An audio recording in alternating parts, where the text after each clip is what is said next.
Greetings. I'm having an experience where I attract things to myself, and then, based on whatever's taking place internally, I suddenly find myself not satisfied with the things I've attracted to myself. Well, there are two things we want to say about that. One is, since you're always in a place where you can choose again, so what? You can't get it wrong and you never get it done. And the reason that you can't get it wrong is because it's never done. So you get to keep choosing again and again and again and again. So that's one thing, and that's important to know. You're never bound, you're never not free. You always have choices. You can, in essence, walk right back out the same door you just came in. Really, you can. But the other thing that we want to say, even before we said that, but that's the place that we had to start because that's where you were. But the thing that we want to say even before that is, if you start in a more general place so that your choices are more inspired, you find yourself in that situation less and less and less, because you can't have an unhappy ending to a happy journey. Yes, ma'am. Helpful? Yes. Enough? Yeah. Really good. All right, thank you. Yeah.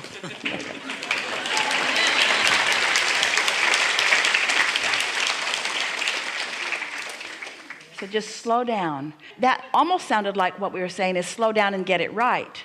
But that couldn't have been what we were saying, because we said you never get it wrong. So we didn't mean slow down and get it right. We meant slow down and have more satisfaction along the way, and then you'll have more satisfying outcomes. And this whole day led to that perfect interaction, didn't it? Yes, it did. I have my wife. What is the best way to help her become happier, I guess? By wholeheartedly embracing the extraordinary number of step one moments she has in a day. Contrast is really serving her. While she's not, like so many people, understanding how to let it in, as you teach through the clarity of your example, she'll start getting it. So take your attention away from the things that feel like they aren't working. In other words, when you say, how can I help somebody be happier? We say, you can't. And we really want you to hear why. When you notice that they're unhappy, you're useless to that situation. Did you follow that? So the way you help her be happier is by imagining that she is, or noticing when she is, or not letting it matter when she isn't. Doesn't everybody have to have some step one moments? Mm-hmm. Is everything in contrast a promotion of happy? Are some things in contrast promotion of desire? Understanding how it all works makes it easier, and not freaking out. Consider this. So here we are all together. It's just never been better. Here we are all together. And there's so much attunement with who you really are that can't you palpably feel the well-being? So that's what's going on in here. Oh, and that doesn't mean that there aren't some things that people are worrying about, but that's predominantly what's going on.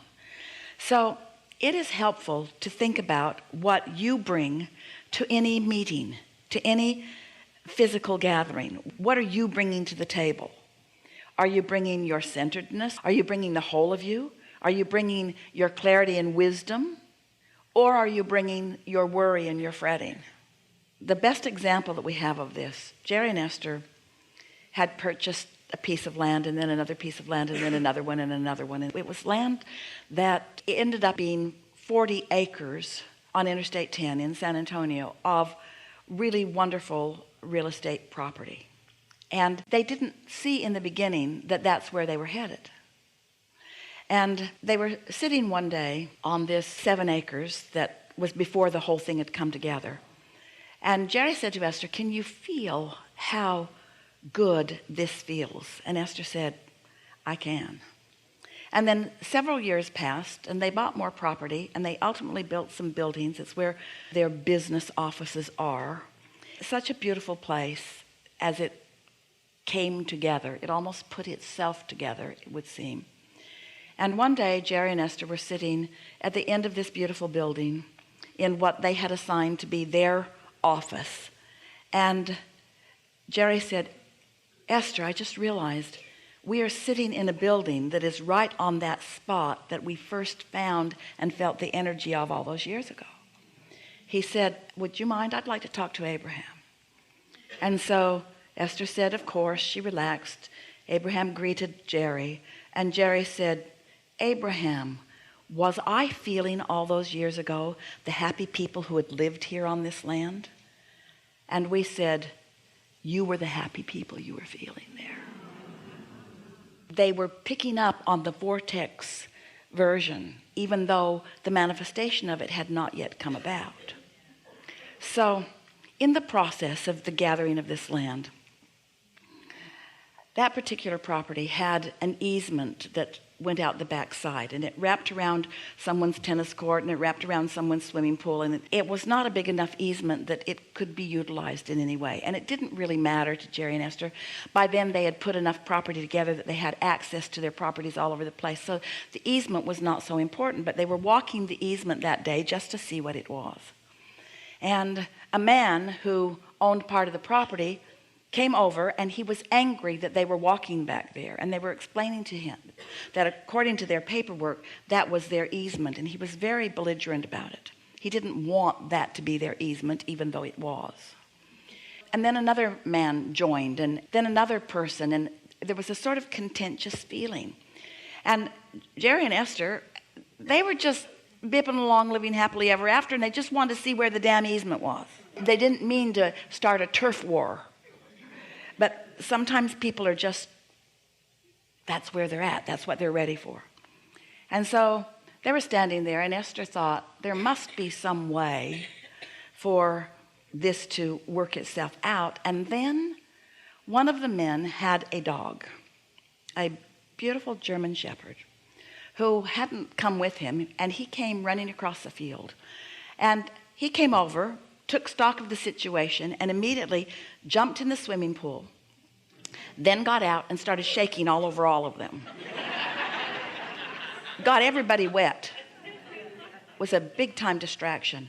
And then began running circles around them until they were all laughing.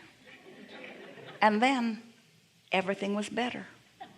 You just couldn't stand there with this happy beast who had come deliberately to wrap them all together and to show them that they were all in this together. That dog did not stop running around them until they were all laughing about it. And now they're slapping each other on the back, they're shaking hands, they're introducing themselves to each other and to the dog. It all lifted right off, and it gave Jerry and Esther an opportunity to say, this easement will remain just as it is. In other words, we don't need to do anything with the easement, just wanted to see where it is. And so what we're getting at is, well, you know what we're getting at. What we're getting at is that when you realize that well-being is always in abundance around you, and even though you might be in the middle of a conversation with someone who's not ready to receive, their desire for well-being is the most dominant part of them, no matter how they are presenting themselves to you at any point in time. No one intends to not feel happy. Everyone wants that. It is the basis of everything that's in everyone's vortex, and everyone has a vortex, and your vortexes are all collectively tied. So what we're asking of you is just to decide what part you're going to play. Are you going to be the dog that jumps in the pool and shakes happiness all over everyone and runs around them with your antics until you convince them that well-being really is dominant? Or are you going to be one that stands off and points out the things that are wrong and adds to the discontent and the unrest? Because you get to choose in every moment, and every moment is a manifestation. And in every moment of every manifestation, you have the option of how much of your inner being that you bring to the party. We just want to say, and we know that you've been hearing this because we've been after this all day, how much you bring to the party at any point in time is really about how practiced you are to bring your inner being to the party. If you haven't been practicing and you get in a situation where you could really use an inner being at the party, you're not going to be able to let your inner being in because you haven't practiced the vibration that allows that to be.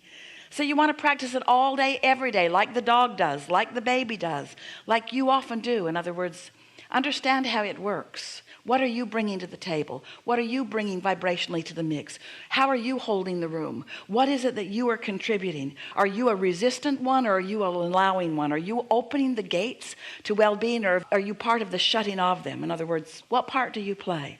And really what you begin to discover is that when you figure out what part you're playing, it doesn't matter what part anybody else plays. Because there's no assertion. No one can keep you out of anything. No one can block your entry into any place. No one can prevent you from the happiness that you deserve. No one can deprive you of what you've asked for and what's in your vortex. No one can keep you from being a vibrational match to all that you've asked for. No one can shut down your receptive mode. Only you see. You're the only one. You have complete control of everything that comes into your experience. You just got to practice it a little bit, because you kind of forgot for a while.